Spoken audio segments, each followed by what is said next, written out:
Big 10+4 is a member of Odd Pods Media and ASAP All Sports All Plays Network.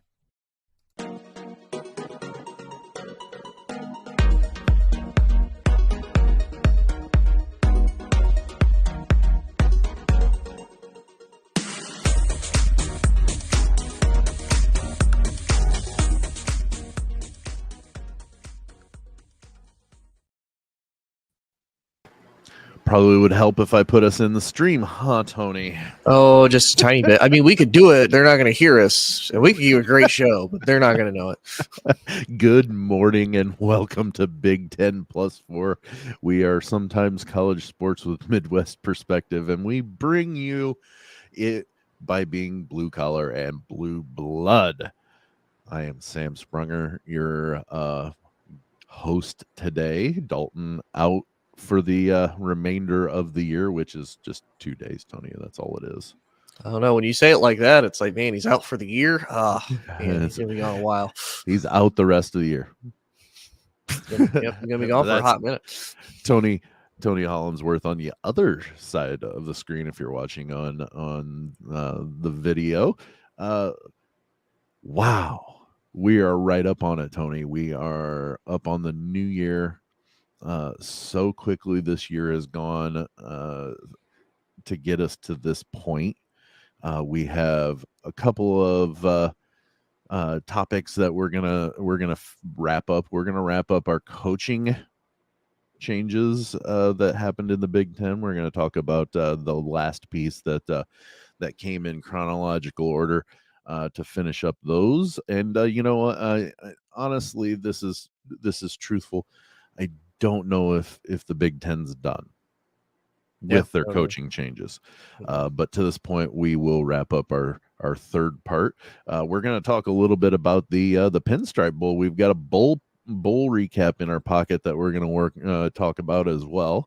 And we might have a little bit more to talk about big semifinals tomorrow. I mean, those, all in all, Tony, bowl season's great. But there's only 3 games that matter, and we only know what 2 of them are right now, and those happen tomorrow. So like it's the picture is going to get a little bit more clear after tomorrow. Yeah, it'll. And it was funny. I was actually seeing a meme yesterday. Did you ever see the movie Grown Ups with Rob Schneider, David Spade, Adam Sandler? Yeah. So the part where Rob Schneider's I'm not Dalton. I do watch movies. I have to ask because sometimes people see movies that I think are great, and then they're like the whole tree fitty thing. You'd be surprised how many people don't know what tree fitty means. Yep. I'm like, y'all are wrong. Just know y'all are wrong. But there's go ahead. Sorry. There's a part in Grown Ups where Rob Schneider introduces his daughters. 2 of them are absolutely gorgeous, and then one represents, Rob Schneider literally in all of his Rob Schneider-ness, just in female form. The extremely attractive one, they're like, what, Saturday's college football semi-playoff games look like. And it's, Georgia, Ohio State's the really attractive one. TCU, Michigan is the Rob Schneider-looking one. It's like, that's not sexy. Nobody really wants to see that. Well, and the way things go and the way things easily could go tomorrow is that will be the good game, and the Ohio State Georgia game will be the absolute horrible one to watch. Oh yeah, what it's happened many times. You say I don't know if it would happen, but watch Ohio State Georgia be something like 10-7, 10-3, 7-3, even just like a completely defensively. If you're a big fan of defense, great game. Otherwise, just dump, boring game. Nothing fun is happening. It's just that's a Big Ten style game if that ends up that way, right? No matter how good some of those SEC teams have been, they've put up points. yes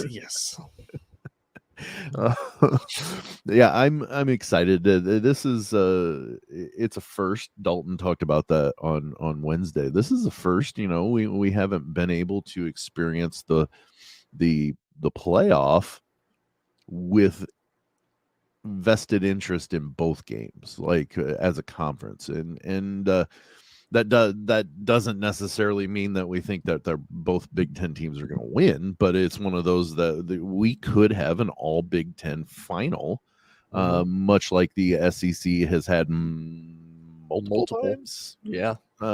SEC championship games.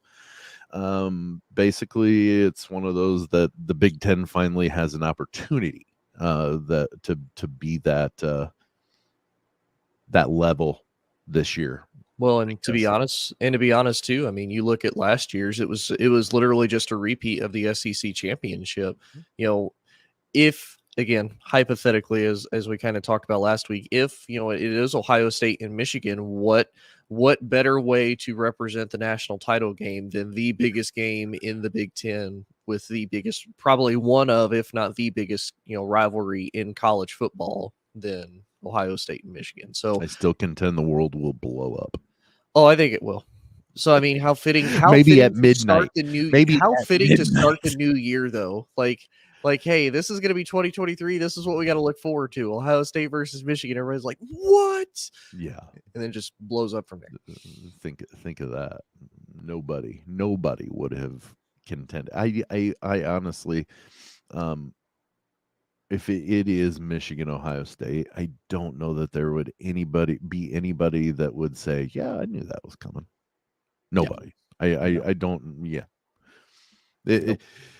Because I saw a lot of people contending kind of what I thought with Michigan, that while they're going to be good, they're going to be down compared to what they were last year. They just didn't, we didn't see this happening the way that it did, to where Michigan was the more dominant team this year compared to what they were last year.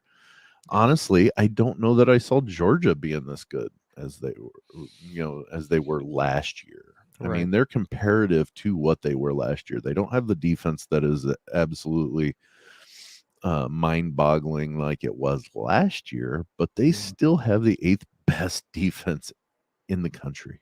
In the country. Mm-hmm. So to say that, and we both said that we feel that it's going to be Georgia Michigan in the championship game. Yeah. And without giving away exactly what I think, but one thing you got to take into consideration is what Michigan did against Illinois, which was a better defense. Georgia's pretty darn good, so there may be it's going to be a dogfight, no pun intended, because of Georgia, but it's going to be a dogfight, I think, if they end up playing each other. Yeah, and I'll be honest too. I mean, kind of like what we also mentioned, how much of the Michigan versus Illinois game was just Michigan not really being focused on the game in front of them, and more being focused on the game against Ohio State. And that could be, but yeah, I just I think it's going to be if it ends up that way, it's gonna, if it's Michigan Ohio State, I don't know how it's gonna play out, because I don't know that Ohio State would have. Never mind. I'll get into that if it happens. How about that? I was gonna say, I think there's a lot of hypotheticals, and I don't know if you probably feel the same way. I know for me, it's just after that Michigan game, it left a lot of questions about Ohio State. They stumbled against Michigan. Michigan won in the trenches, both offensively and on the defensive line, and they mainly beat Ohio State through the air on big plays. So it does kind of make me wonder, now that they've had, actually, realistically, Ohio State's had a month off since. Mm-hmm. They've had 3 weeks to know who they're going to play. How does Ohio State, bounce back from that after a month? So that to me is probably what makes it the most confusing, is how do we really gauge Ohio State now after a month? Well, and that's what made it even more difficult to try to come up with who I thought would win between them and Georgia. I mean, it's I contend still that it doesn't matter that they lost to Michigan. I still think if you put the Joes up against one another, Ohio State's, if not the second best team in the country. And so I can't contend it was easy to come up with Georgia winning. It wasn't, because Ohio State has got those guys that if they perform, they're almost as unbeatable as any team that you would say is the best team in the country. You know what I mean? You get what I'm saying? Yeah. I think they are comparable and on par with Georgia. Yeah. Like They on just paper, have a fault that got really exposed on a very national stage. You know what I yeah. mean? And what's So even worse was it was their last, technically it was their last game of the actual season, barring, what happened with USC. So it's like, okay, this was the end of Ohio State that we saw this year until possibly a bowl game. So that to me is what really messes it up. Like you said, on paper, when you break everything down, you could even go as far as to look at the number of 5-star recruits that Ohio State has and the number of 4-stars versus what Michigan and like Georgia have, and Ohio State is just dominating up there with the number of 4 and 5-star athletes. I think when I look, they have 16 rated 5-star athletes to Michigan's like 4. yeah. So again, like you said, on paper, the way everything looks, this should be, like you said, a team that just hangs with the absolute best of them. But it's one of those, again, it puts us into a lot of question marks because we basically saw our last game of Ohio State a month ago, so we don't know how Ohio State's going to rally and come back from that. And they've lost. I don't really count Njigba as much because they've done pretty much everything without him for about 80% of the year. What does kind of make me a little more interested is the Travion Henderson being out. That makes it a little interesting. But again, they've done it even without him, but they rely more on their passing attack than they do their run game anyway. But Yeah. biggest question I think you and I both have is defensively, how do they rebound? Because it wasn't really offense wasn't clicking for Ohio State. They were able to put up points. It was defensively they were let down. Yeah.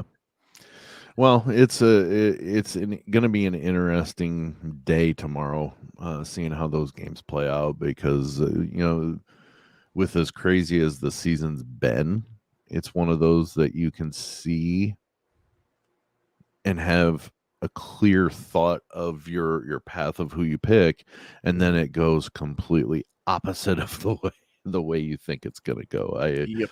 So I wouldn't be shocked if any of the 4 teams won tomorrow. Honestly, I would not, because they're now. Would I be surprised to where? Oh wow, TCU did end up or Ohio State did and you're like, it doesn't surprise me.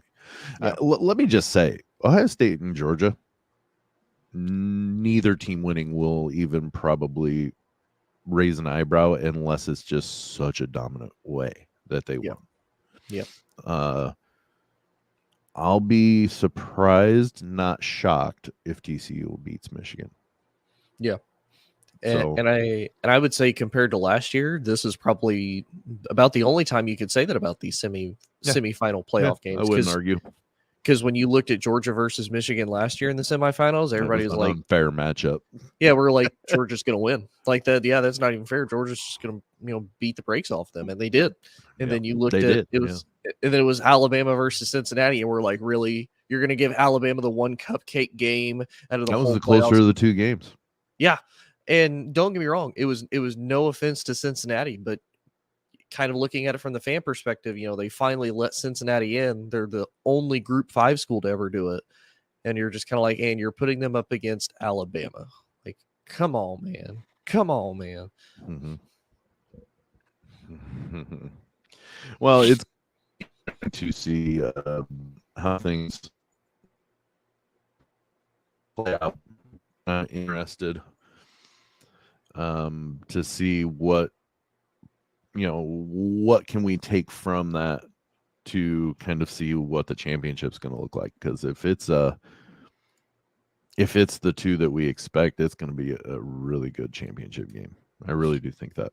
Yeah, I definitely think so. If it is who we probably think with Georgia, Michigan, I don't know if I could probably say both of us are choosing those as like our kind of light picks. Like, we're not fully locked into that, or think it's more of a light thing. Because like you said, anything I'll go on the record just because then I can say, well, look, I was right.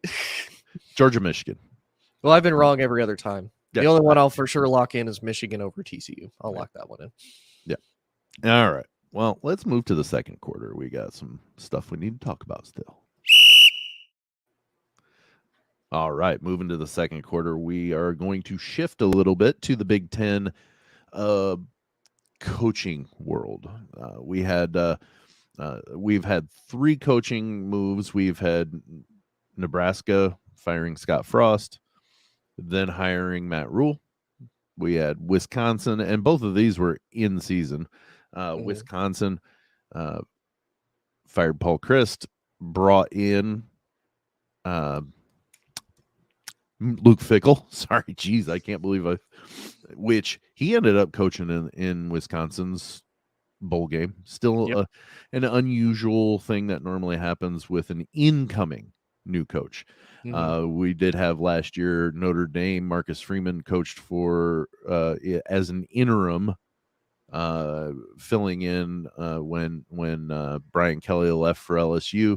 He filled in for Notre Dame's bowl game as the head coach, and was the incoming head coach, but he was already part of the program. Like there wasn't much of a transition other than he had the headset making the main calls. So, but Luke Fickell in Wisconsin, and then shortly after the Big Ten championship, and I don't know if you saw any like upswelling right before the Big Ten championship game about this, but Jeff Brohm left Purdue to go to Louisville, and Purdue hires Illinois' DC, which we talked about this the other day, number 2 defense in the country. Statistically, and things like that, number 2 defense in the country. Ryan Walters comes over to Purdue to start in West Lafayette. We talked about Jeff Brohm leaving. We kind of see that as it wasn't necessarily a promotion to a higher placement school necessarily in our thoughts, but we saw it. Okay, we're not damning him because it's going home. What are you thinking about the hire at Purdue with Ryan Walters? Is this a good fit for Purdue? I mean, I think so. You looking at track record, I mean, there's something about him that people like. You know, at 25, he was hired onto if I remember right, it's Mizzou's coaching staff. I think you're right. Well, technically, he's I think student assistant for Colorado, Arizona, but his first official coordinating job or actual position job was at Mizzou in 2016 as a co-defensive coordinator / safeties coach, and then he officially became the coordinator in 2018 and 2020. And he did that at 25. So that's pretty impressive. So that gives you some type of idea that there are a lot of people that respect this man, that hey, he can do pretty well, teaching, because you probably know this better than I do, being a teacher. There's the old saying, those who can't do, they teach. And he went undrafted into the NFL.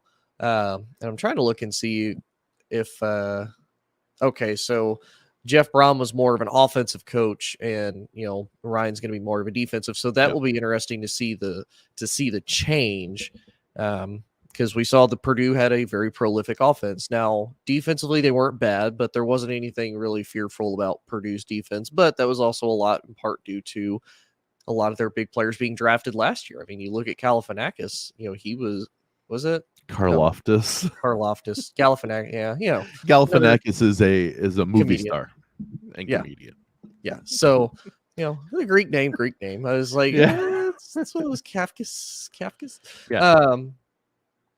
So you kind of saw Purdue's defense take a little bit of a step back, which now with the addition of Ryan Walters, I think that will be rectified pretty well, because head coaches, if they're previous defensive or offensive coordinators, that's typically where they like to focus more on coaching on that side of the ball. Now, obviously, as a head coach, he'll look at things a little bit differently, having to see the whole picture. But defense will be a little bit more of his baby. So I hope for his sake that he hires a good offensive coordinator to help run the offense.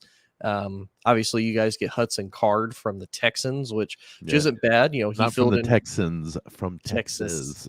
I know, I'm getting all confused. It's early, Sam. It's early.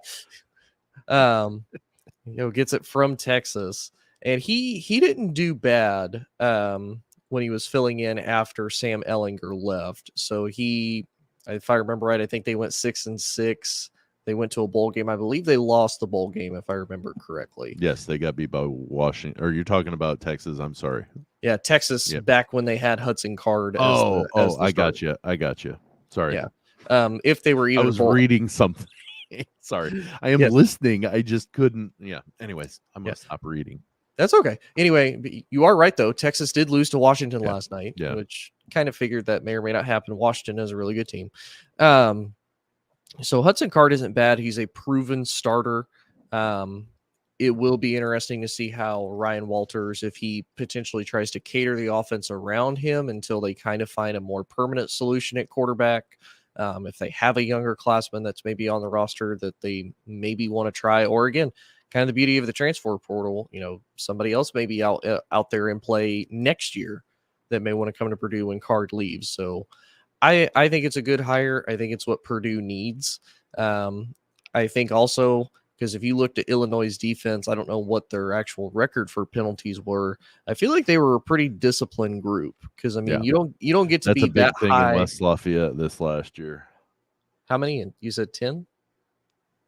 No, that's a big thing for Purdue in the Big Ten this past year. Yeah, it was penalties. So if on the defensive side, especially. Yeah, so if he can bring that in to Purdue and hopefully start to correct that, this will be a Purdue team that will at least be in contention for the West again. Yeah,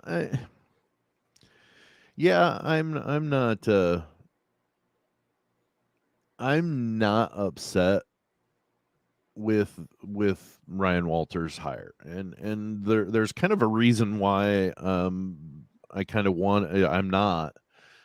Being historically a Purdue fan and really loving the fact that Joe Tiller instilled the basketball on grass and offense first, but he made sure he had a defensive coach, a good defensive coordinator, and that was Brock Spack. I was a big proponent of Brock Spack being the next head coach at Purdue, but it wasn't because necessarily of that nostalgia thing. It was he is a defensive guy. That's why because if there is a bad side of the ball for Purdue, it is the defense. That's not saying that they haven't, like you said, haven't been decent or at least formidable to allow Purdue's offense to be that dominant, side of the ball. But it's never been a domination thing. And he said, Ryan Walters even said he wants that high-flying, dynamic offense to be still in West Lafayette. So that's why I think he's going to – I don't know that he's going to call the plays. He may be one of those that I'm going to call the defense. And I know coaches that way. I was that way as a football coach. I was the offensive side of the ball. I told my defensive coordinator, I said, this is your side of the ball. You call it. You handle anybody that does defense. I knew the stuff. I could supplement as a coach, but I let him do the thing. And you know what?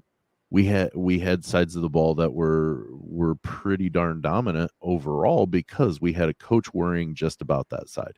That's not to say I didn't know what was going on the defense, because ultimately I was the head coach, but it's not that I didn't know what was going on the defensive side. I just knew that, you know what, I'm going to let you defense, I'm going to offense. And it worked out well. Other coaches want to have, even though they're not the offensive coordinator in their defensive mind, they still like calling the plays because ultimately it does fall back on them. And I get both sides. I don't damn either side or either style. But I hope that Ryan Walters finds somebody that he believes is going to be that keep that high flying dynamic offense in and going.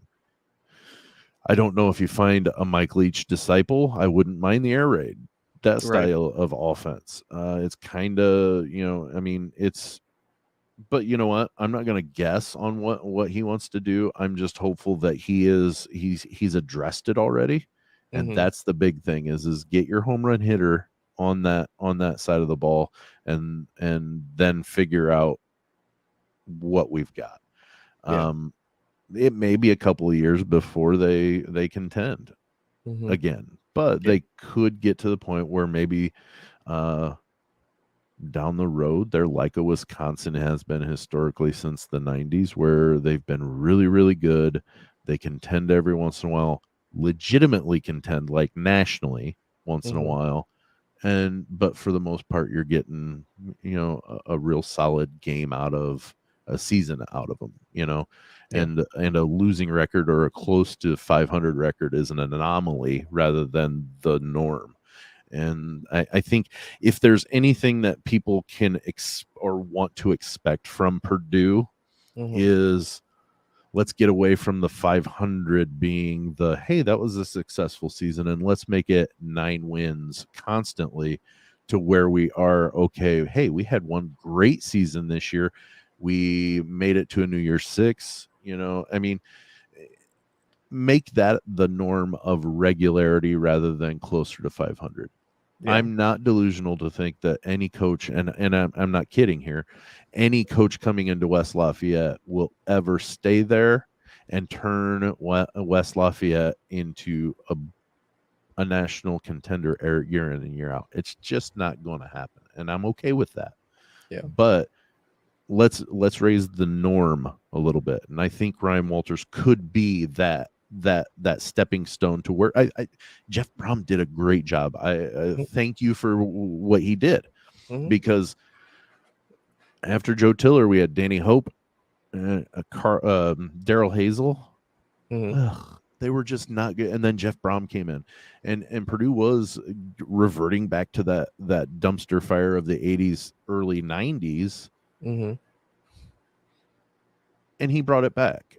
And he instilled that offensive side. Let's keep that. Let's build the defense, and I think that's what we can hope for as Purdue fans. And overall, it makes the conference better. You want your teams to be competitive outside of when they play your team anyway. Like that's what that should be your ultimate goal. Now you can have your hatred, but you can't hate every single team. You know what I mean? You just can't. Some people beg to differ, sir. Well, those people are very unhappy, miserable people then. Yes. That's as simple as I can get. But no, I mean, I agree, because even from a fan perspective, if some people are arguing, well, I can't hate everybody other than my team, which to you is sweeter? Like, so we'll take Michigan versus Michigan State. You can look at last year, you can look at this year. Both ranked underdogs. Michigan State was to Michigan.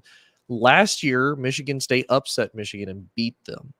Like, would you rather beat a team when they're at their absolute best? Because to me, that's bigger bragging rights. Like, you look at Michigan versus Ohio State. Like, what did Michigan do? Like, they came in as the underdogs. Like, we beat what was considered at the time the second best team in the country, and we did it no problem, hands down. They got bragging rights for another year.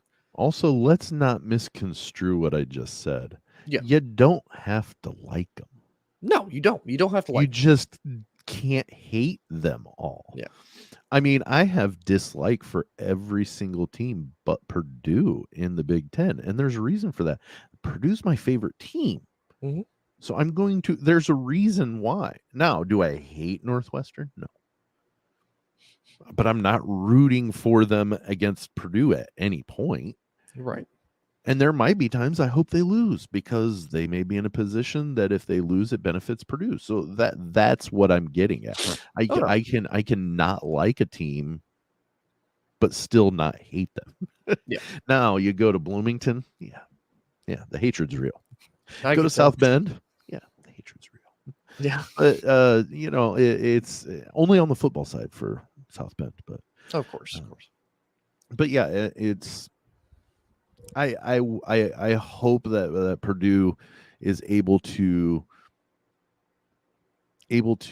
rebound and build forward, keep what they have, at least some semblance, or even upgrade it offensively to where it's a formidable offense. It's dominant at times, and then build that defensive side up to where, oh, hey, look, we've gone to more than 2 Rose Bowls historically. Yeah. I've been alive for 50% of Purdue's Rose Bowl appearances, and I've got people that are Ohio State fans that are a third my age and have seen more Rose Bowls from Ohio State. Mm-hmm. So, I mean, I'm not bitter. I just would like to have a semblance, a little bit more of a semblance of more hope for those things, and if it happens, great. If it doesn't, you know what, move on and go down the road. I think it will work well. So no, I do think he, Ryan Walters. I had a brain fart there for a minute. I do hope that he lives up to Jeff Brohm standards, though, of being called the spoiler makers and going 3-1 against top ranked national teams and spoiling their. Well, they do play Ohio State next year, so it is possible. There's his first test. If he can beat right. Ohio State and spoil it again, yep, he'll be in a good spot.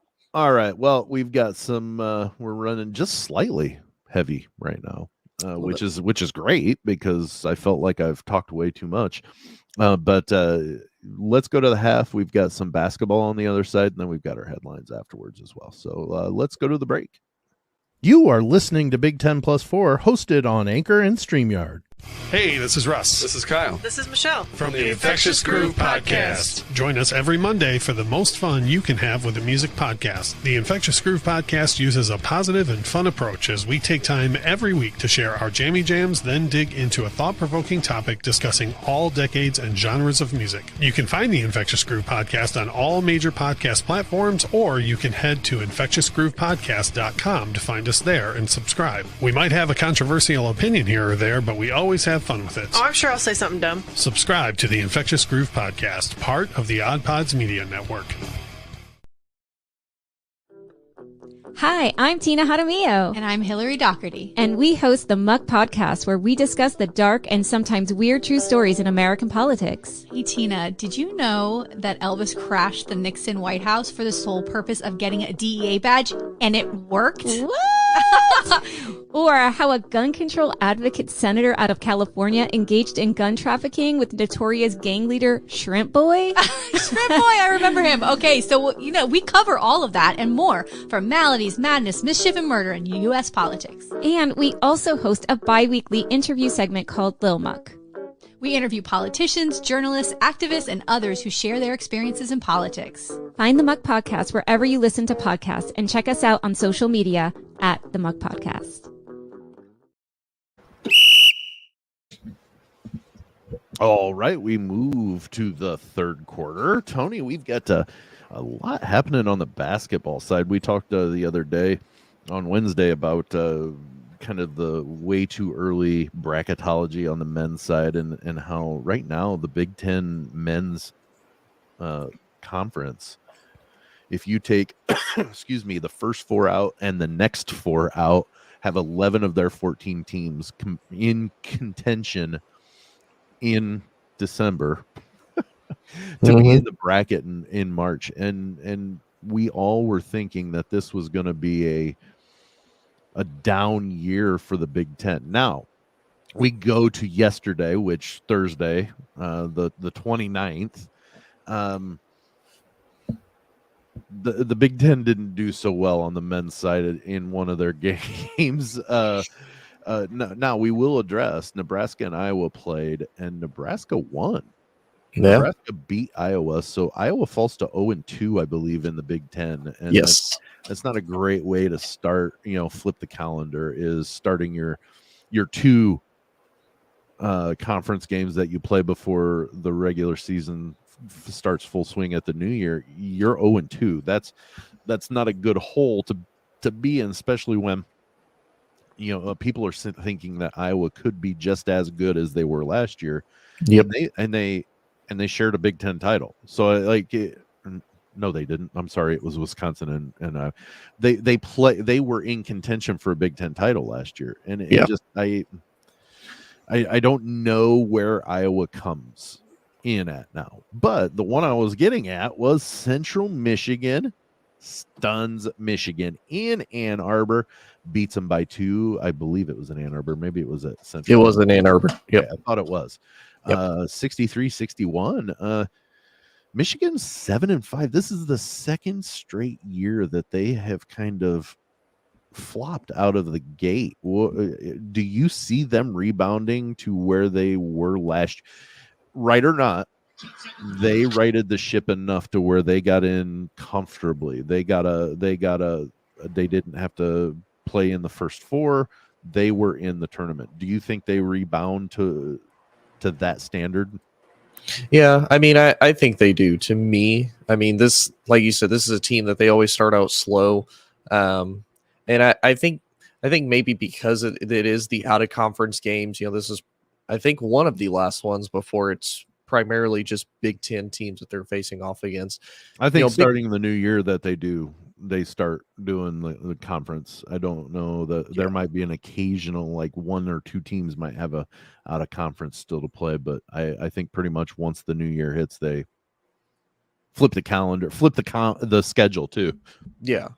So to me, I think they do, because it's a little bit easier to be able to go up against somebody that you know than somebody that you don't know. They don't play Central Michigan all that often. If they do, maybe once a year, they're not playing them twice a year like they play Big Ten teams. So, I mean, it's kind of a one shot. Central Michigan comes in as really the underdogs. They came in 4-8. And so I don't think Michigan took it maybe as seriously as they should have. And we've seen that bite a lot of teams before. Like, yeah, we're not going to take them as seriously as we need to. And then look what happens. You end up taking the L for it. I'm trying to look at some of the stats from the game. I did not watch the game last night. I was more interested in another game of a professional sport that my team won. I was happy. All right. Buffkin scored 16 points. McDaniel scored 10. Juwan Howard's son, he scored 12. Dickinson scored 13. So, I mean, a lot of their primary starters, and for whatever reason, they're all guards, did really well. And their bench did okay, but I mean, for Central Michigan, but that was really their strong suit. I mean, Zarzula was one of their guards on the bench. He got 19 points. Bass, another guard, got 16, and then Taylor got 12. So this was honestly just a Central Michigan team that overall their bench was just better than Michigan's. And I think that is one of the things where when you look at a lot of these teams, professional and college, that's where they start to hurt, is how well can your bench do? Like when you're trying to rotate those starters, get them rest, not trying to play them for, the full amount of time, or give them even a breather, or keep them towards the end if they're fouling out like Michigan State typically does. Keep them towards when it matters, and then, hopefully they can hold on enough after they foul out to take home the win. Love my Spartans, but I hate that they're that bad with penalties. But that's really the big thing is it was really Central Michigan's bench versus Michigan's, and Central Michigan won hands down, because even their second leading scorer on their bench, McCaskill, scored 8 points, and combined total, Michigan's entire bench scored 8 points. I think this is troublesome for any Michigan fan. It should be. Let's say it this way. Yeah. This is the second year in a row that they've started this way with higher expectations. Yep. And they're starting this way. I don't recall exactly the intricates of the story that I saw, because I only saw the headline and a quick little introduction blurb or whatever. But Juwan Howard's had some issues again this year. That's the third straight year. When are we going to start thinking that maybe this coaching move maybe wasn't your best move? He's a hothead. Yep. And for the last 2 years, he's taken high amounts of talent and expectations and very meekly come out of the gates. Nobody expected Purdue to be the number 1 team in the country. Nope. But you don't think that they would be saying, well, what's wrong with Purdue if they lose 3 of those first games that they shouldn't have lost. Yeah. And then they also lose to Gonzaga. Well, there's something wrong with Purdue. There would be people questioning because they do have some talent. But you know what? They came firing out of the gate. They blew out Gonzaga. They blew out Duke. That's to me, that's a coaching thing. Yes, you've got the horses, but it's still coaching. Yeah. I think Michigan's got problems because you know what? Even if they do come back to what they were last year in the tournament to where they're comfortably in, what were they? They were an 11 seed. Yes, they won a couple of games. Yes, they made it to the Sweet 16. But you know what? There were people talking about them being national championship contenders. Mm-hmm. And they struggled. I don't think they should have been in the tournament unless they were going to be in the first 4 games. That's the only way I think they should have been in there. Yeah. IU beat them in the tournament after being down by like 18 points. They came back and won against Michigan in the Big Ten tournament, and IU had to play in the first 4 games. Yeah, but Michigan didn't. And I'm not saying that they didn't deserve to be in the first 4, but I don't know. I think there might be some issues there. I don't know. I think, and you kind of wonder real quick too before we move on. You kind of wonder too, where is Juwan Howard's loyalty? Because I mean, he was considered a finalist for the Lakers head coaching job last year after that whole Michigan debacle. So at least when Harbaugh did it, he was coming off of a pretty good winning season. He finally beat Ohio State. He beat the Big Ten became the Big Ten champion. So you think, okay, maybe he'll ride off into the sunset with that. Did it again this year. There's a lot of talks he may go into the NFL. So where does his loyalties lie? Where does his focus lie? I kind of wonder the same thing about Juwan Howard. I wonder how much of this was, well, I'm technically already here, so I'll come back. But I mean, if somebody else offers me a job that's better, that's what I'm going to go do. So that's also what I kind of wonder is how prepared was Juwan to come into this season, and how much does he really want to be there?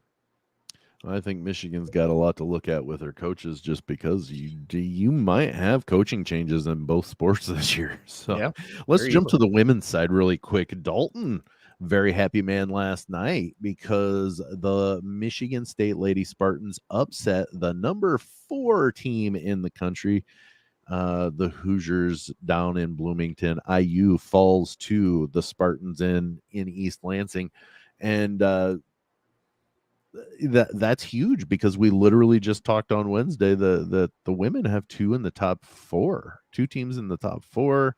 They're playing really well.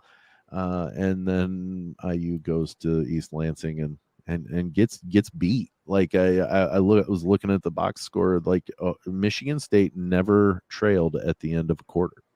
Nope. They held the Hoosiers in check and were able to pull the upset off. I'm excited about this upcoming Big Ten season.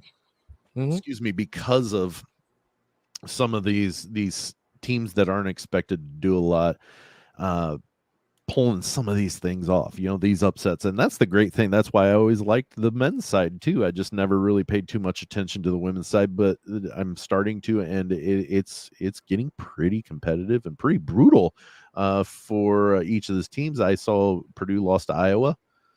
Iowa's 3-0 in the conference, and they're not in the top 10. They're not one of the 2 teams in the top 10 that we're talking about, but they're good enough to. They've lost 3 games, but it's also they lost to UConn, I believe, and they lost one other game that they should have or could have, and you wouldn't hold it against them. But then they were upset in one game, so it happens. I mean, everybody gets upset, so or most of the time, everybody gets upset in some fashion or manner. Right. But look out for Iowa, because you've got Ohio State and IU there that are in the top 10, but then you have Iowa, who is Caitlin Clark is the best player in the conference. She just is. And so anytime you have the best player in the conference, you've got to look out and make sure that you've got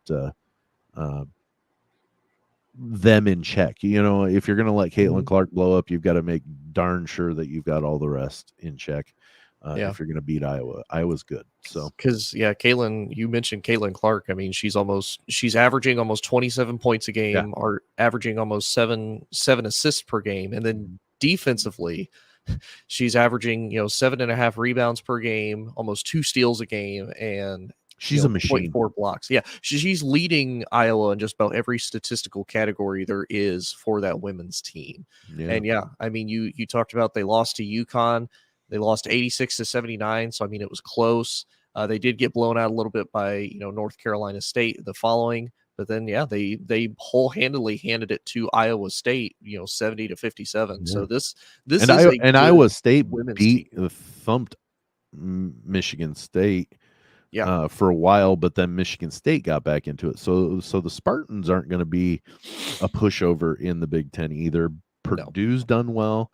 They've got a good record. Illinois is going to be one of those, I think, that could maybe sneak in there and get some wins against some of those higher teams too. So it's going to be an exciting season. One last note before we go to the fourth quarter. We talked about the CFP semifinals, including Michigan and Ohio State, that take place tomorrow. Both of the women's teams are going to be in action at 1:00 tomorrow before either of those games kick off. And they're playing each other. So Michigan and Ohio State play in Columbus on Saturday in front of the semifinals, football semifinals for each of those schools. So it's kind of I know that it wasn't planned that way. No.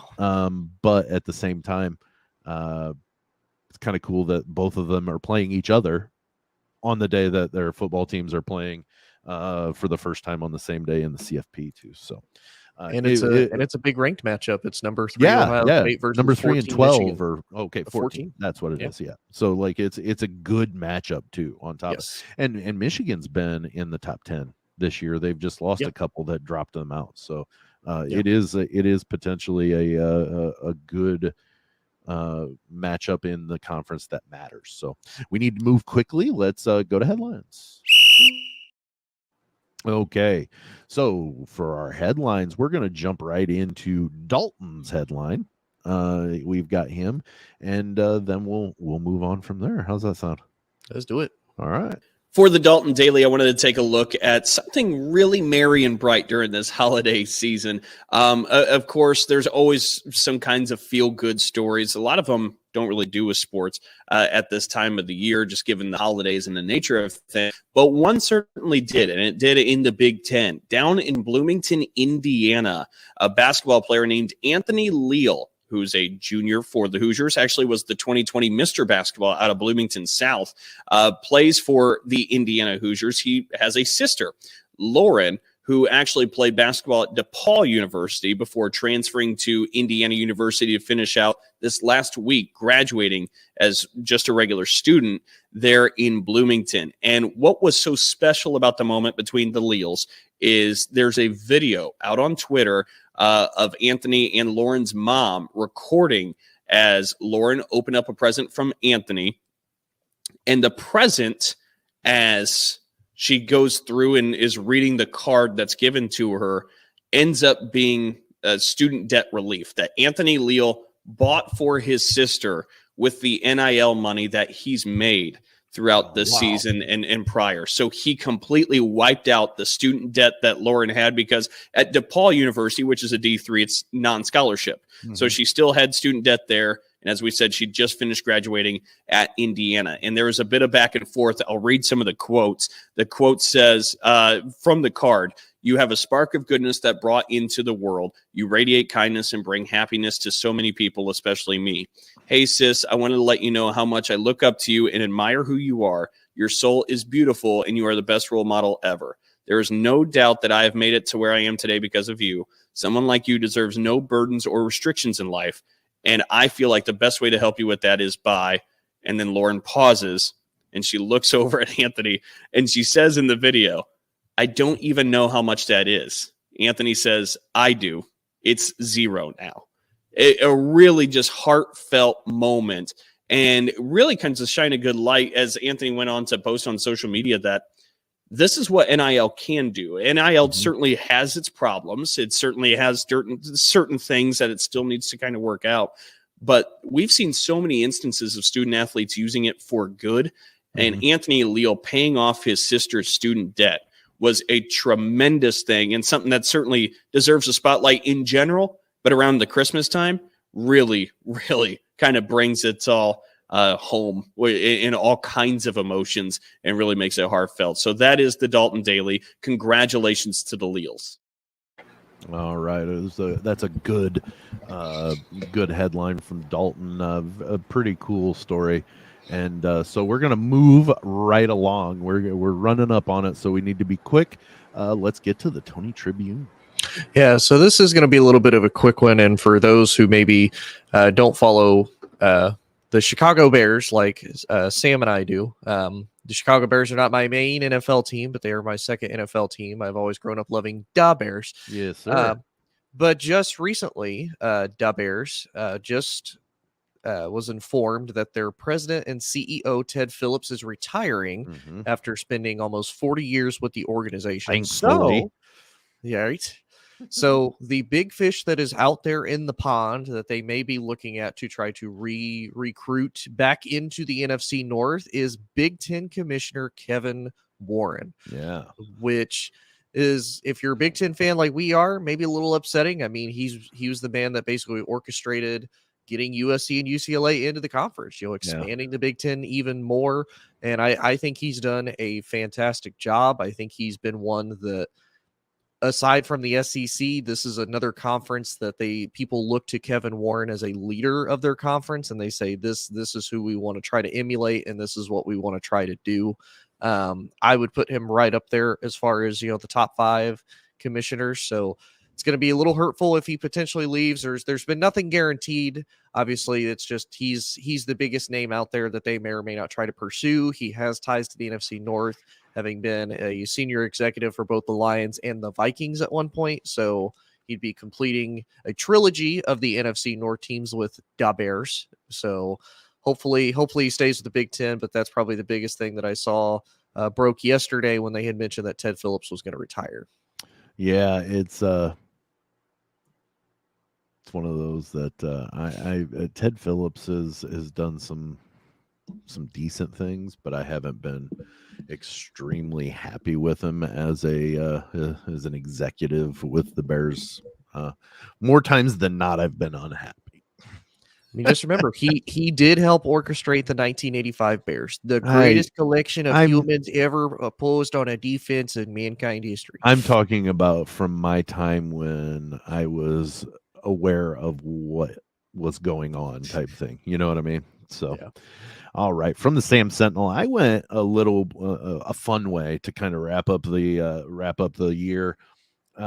I went through some NIL deals, just looking through a list and the funnest or the most interesting, and I found the tastiest deal in NIL history. There's there are no shortages of, and I found this on an article called from bestcolleges.com. College football biggest NIL deals is the name of the article. I don't even know. I could find it, I guess, maybe who wrote it. But there are a lot of people. Joseph Rios from Best Colleges. A lot of people in football with the last name of Reese, Reese. Mm-hmm. So what do you think of when you hear that word? You think Reese's peanut butter cups. So yep. Reese's actually went in and they call it Reese's University. And they have 12 athletes with the last name of Reese that are getting NIL deals because of their last name and that they play college football. One being James Reese the fourth at Tennessee State. Then you have Andrew Reese at Delaware State, Brody Reese at Tulsa, Cameron at Troy, Courtney at UNLV, David at Florida, James, like I said, at Tennessee State, John, this is John Reese Bello, but John Reese at Auburn, Max at Eastern Michigan, Michael at Duke, Otis at Mississippi, Quentin at Liberty, and Richard at Baylor. All of those 12 young men are getting NIL deal from Reese's because of their last name. It's fun because you know what? Then you can. I'm waiting for memorabilia. Like the mini helmets that have the Reese's logo on it and that bright orange. Orange is my favorite color, so it will grab my attention if they do. You could almost have a Browns helmet with a Reese's logo on it, and that's it. Mm-hmm. But that's just kind of the fun side. NIL, and Dalton talked about it in his headline. NIL has a lot of good that can come out of it, and that has had a lot of good come out of it. Yeah. It's got a bad rap because of the way it was implemented. The NCAA dropped the ball on how they could manage it and regulate it by just letting it start with no guidelines, and then all of a sudden they're trying to wrangle it in. And so there are things that are not good about it, but there are also some fun and great things that are happening with it, much like the Leals in Bloomington too. So that's the Sam Sentinel, just kind of a lighthearted, fun look at what the NIL has offered us in the time that and I love that there are companies that are making it fun rather than it's just strictly business. Now, don't get me wrong. These kids have things that they're doing that is business wise good for Reese's. Mm-hmm. But at least the Hershey company realizes, okay, we can have fun with this and make it something that people enjoy, and these kids will be making money for what they're getting to do while playing football. And it's more attractive to other student athletes. It's more attractive for your brand when you do stuff like that. Like you're not doing it solely just for a monetary purpose. You're doing it because it is fun. And I mean, sure. To me personally, Reese's is the best candy out there. I'll go ahead and say it's the best candy out there. Right. I'm probably wrong. People probably argue, but to me, it's best candy. That's fair. Well, let's go to how will people find us? We're running up on it, but you don't have to buzz through it. Speed through. Yeah. So you can find us on Twitter, TikTok, Instagram at Big 10 Plus 4. Sam, unfortunately, you do have to spell out plus. Biggest pain in the butt ever, but you got to spell it out. Luckily, I'm also the one that spells out all his text messages, so I don't mind. You do spell out laugh out loud. It's a little weird. I'd rather you just put LOL. Honestly, that's one of those things. I don't put LOL. But I will say I LOL'd. That guy. You can also find us on Big 10 Plus 4. You can spell out the plus or put it in there, either one. I believe there's also links on all four of those pages. If you can't find us on one way, you can find us through another. You can click that link and it'll take you to all of our pages everywhere that we are at, including oddpodsmedia.com. We are the only sports podcast and sports show on there, but they do have another slew of great shows on there as well. Absolutely. You can also find the way from brisket to beer. Ooh, that's true. Brisket, beer, politics, sports, you got it all. Really, it's a hodgepodge. Yeah. You can also find us on ASAP Network twice a week. Live, and if you want to see all the kooky stuff that we may or may not do here on the show, we plead the fifth on that. You can also find us on Spotify as well. Tony, happy New Year. We're right here. We'll be back to kick off the new year and have some stuff come next Wednesday. But happy New Year to everybody here watching, listening, however you take us in. Thank you so much from Dalton Shetler, from Sam Sprunger, and Tony Hollinsworth, all of us here at Big 10 Plus 4. Happy New Year, happy holidays. Have an enjoyable time with those you love, and we'll look forward to seeing you next week, and we'll see you later.